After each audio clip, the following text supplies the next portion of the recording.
ஆண்டவராகிய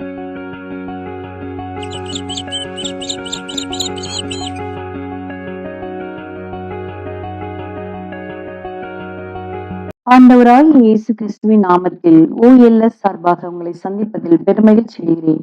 இந்திய தியான வசனம் 2 குறிப்பேடு 30ஆம் அதிகாரம் 1வது இறைவசனம். இஸ்ராயேலின் கடவுளாம் ஆண்டவருக்கு பாஸ்கா விழா கொண்டாட ஆண்டவரின் இல்லத்திற்கு வருமாறு இஸ்ராயேல் யூத மக்கள் அனைவருக்கும் ஆள் மூலமும் எப்ராயிம் மனாசே குலத்தாருக்கு மடல் மூலமும் எசேக்கியா அழைப்பு விடுவித்தார்.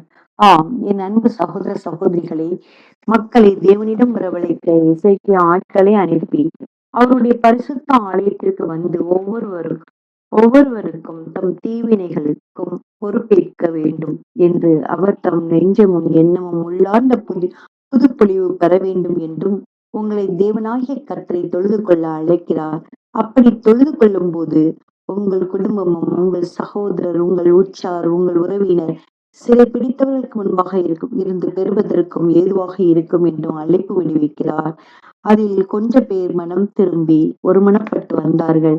சிலர் தங்களை தாழ்த்தி கொள்ளவில்லை. ஆனாலும் எசேக்கியா அவர்களுக்கு ஜெபம் பண்ணி அவர்களுக்கு தேவன் மனமிறங்கும்படி ஜெபிக்கிறார். அவர்களுக்கும் தேவன்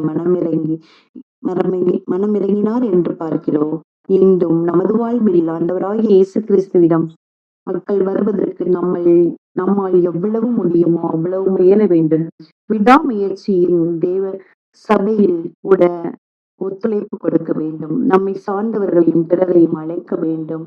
தேவ சமூகத்தில் கொள்வது எத்தனை ஆனந்தம்! அவர்களிடம் சில குறைபாடுகள் இருந்தாலும் மன்னித்து மறந்து அவர்களுக்கு பரிந்து பேசி ஜெபிக்க வேண்டும். நம் தேவனும் நம்மளை ஆதி அன்பில் நிரப்பி நம்மை வழி நடத்துவார். எசேக்கியாவை போல், தானியேலை போல், யோசுவாவை போல் என்று ஜெபிக்க நம்மையும் அழைப்பு விடுவிக்கிறார். நாமும் ஜெபித்து தேவனோடு வாழ்ந்து தேவ ஆசீர்வாதத்தை பெற்றுக்கொள்வோம், சிந்திப்போம், வாழ்வாக்குவோம். நாம் ஜெபிப்போமா? எங்கள் அன்பின் பரலோக பிதாவே, அப்பா, இந்த நாளை தந்த கிருபைக்காய் உமக்கு நன்றி செலுத்துகிறோம். இந்த நாளிலும் கர்த்தாவே, உம் சமூகத்தில் குடியிருக்கும் ஒவ்வொரு பிள்ளைகளையும் நீர் கண்ணோக்கி பாரும். ஆண்டவரே, உம்முடைய வார்த்தையை தியானித்துக் கொண்டிருக்கிற ஒவ்வொரு பிள்ளைகளையும் நீர் ஆசீர்வதியும். அவர்களோடு கூட நீர் பேசும். அவர்களுடைய எல்லா காரியங்களையும், மனக்கவலைகள், பாரங்கள் எல்லாவற்றையும் நீர் எடுத்து போட்டு தேவன் தாமே நீர் ஆசீர்வதிப்பீராக. ஆண்டவரே, அப்பா, வேலையாளின் கண்கள் எஜமானியை நோக்கி இருப்பது போல அப்பா, நாங்கள் உம்மை நோக்கி எங்கள் கண்களை ஏறெடுக்கிறோம் சுவாமி. நீர் எங்களை பொறுப்பெடுத்துக் கொள்ளும். ஆண்டவரை, ஒத்தாசை வரும் பர்வதங்களை நோக்கி எங்கள் கண்களை ஏறெடுக்கிறோம் சுவாமி. ஆண்டவரை, நீங்க பொறுப்பெடுத்துக் கொள்ளுங்கப்பா.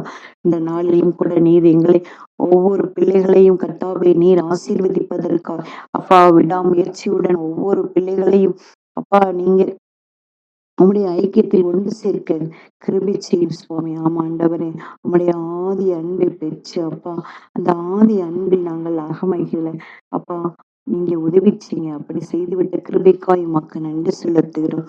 இந்த ஜெபங்களை எல்லாம் மீட்பெறும் அருமை இரட்சகருமான இயேசு கிறிஸ்துவின் மூலம் ஜெபிக்கிறோம் எங்கள் நல்ல பிதாவே, ஆமென். இந்த நாள் ஆண்டவருடைய சமூகத்திற்கு வரும்படி உங்களை வாழ அழைக்கிறேன். Praise the Lord.